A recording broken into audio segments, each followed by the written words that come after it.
नवभारत शिक्षण मंडळ संचलित श्री दत्त कनिष्ठ महाविद्यालय कुरुंदवाड या शैक्षणिक संस्थेला मुख्यमंत्री माझी शाळा सुंदर शाळा उपक्रमांतर्गत मूल्यांकन समितीने आज भेट दिली। मूल्यांकन समितीचे सदस्य जयसिंगपूर केंद्राचे केंद्रप्रमुख मेघन देसाई, मुख्याध्यापक तानाजी कलिकते, सुनील कोळी हे उपस्थित होते। महाविद्यालयाचे प्राचार्य आर.जे. पाटील यांनी समितीच्या सदस्यांचे स्वागत केलं। मुख्यमंत्री माझी शाळा सुंदर शाळा टप्पा क्रमांक 2 या शैक्षणिक विभागातील उपक्रमांमध्ये श्री दत्त कनिष्ठ महाविद्यालय कुरुंदवाड यांनी सहभाग घेतला होता। याच अनुषंगाने महाविद्यालयात राबवण्यात येणाऱ्या उपक्रमांचे, सुविधांचे, शालेय विकास, ऑफिस कामकाज यासारख्या अनेक मुद्द्यांचे वर्गीकरण करून प्रश्नावली तयार करण्यात आली होती। याची उपस्थित मूल्यांकन समितीने पाहणी करून समाधान व्यक्त केलं। विद्यार्थ्यांच्या शैक्षणिक विकासाबरोबरच बौद्धिक, शारीरिक, सांस्कृतिक, क्रीडा या गोष्टींवर महाविद्यालय प्रामुख्याने लक्ष केंद्रित करीत आहे।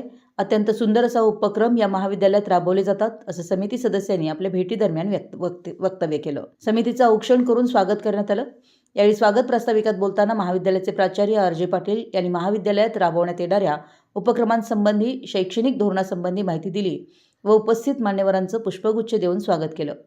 यावेळी शासकीय नियमानुसार महाविद्यालयात तयार करण्यात आलेल्या कागदपत्रांची, सुविधांची पाहणी समितीने केली। यावेळी महाविद्यालयातील सर्व शिक्षक, शिक्षकेतर कर्मचारी उपस्थित होते। मराठी एस न्यूजसाठी कुरुंदवाडहून संदीप अडसूळ।